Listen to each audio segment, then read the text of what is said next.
لسه محتارة في تدميس الفول؟ تعالي لما اقولك بقى تعمليه كده زي الكهرماني ازاي. بسم الله ما شاء الله ولا قوة الا بالله، حاجة كده ولا اروع. وهقولك على تركاية هتخليه ما يسودش منك ويطلع كده دايب دوب. بسم الله ما شاء الله ولا قوة الا بالله. جبنا كده كيلو من الفول، نقيناه كويس وغسلناه كويس قوي ونقعناه كده في المية دي حوالي ساعتين 3. تمام. جبت بقى القدرة بتاعتي او الحلة، حطيت الفول بتاعي بالشكل ده، هخلصه كله في القدرة كده. وهبدأ ان انا احط نص كوباية من العدس والفول مغسولين كويس، هحطهم عليه بالشكل ده. العدس بيديله لون حلو كده، والفول بيخليه متماسك، يعني ما يكونش صايص كده زي اللي فيه مية، زي الفول النابت، بيخليه متماسك. هنزل بقى بطماطمايه.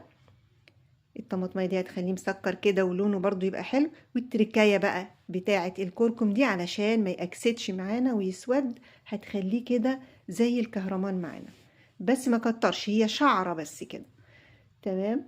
هملى بقى براد او كسرولة كده فيها مية، وهحطها عليه وهسيبه على نار زي الشعرة واطية جدا جدا جدا، وهسيبه بقى يستوي مع نفسه كده. وكل ما يقل اخد من المية اللي محطوطة فوقيه، المية المحطوطة فوقيه يعني هتبقى سخنة جدا وهتبقى بتغلي، وهبدأ ان انا ازود واقلب واسيبه تاني لحد ما يستوي معايا بالشكل ده. هنزوده مية مغلية مش مية باردة يا جماعة، التركاية دي مهمة جدا. خدت بقى استوى معايا بالشكل ده، بسم الله ما شاء الله. يلا بقى زيت زيتون وطحينة وكمون، وبسم الله ما شاء الله طعمه كان ولا اروع. جربوا كده ان شاء الله ومش هتسلوا الطريقة ديت. وحطوا بقى الباقي كده، استنوا لما يهدى شوية عشان انا حبيت اوصل الفكرة فحطيته وهو سخن.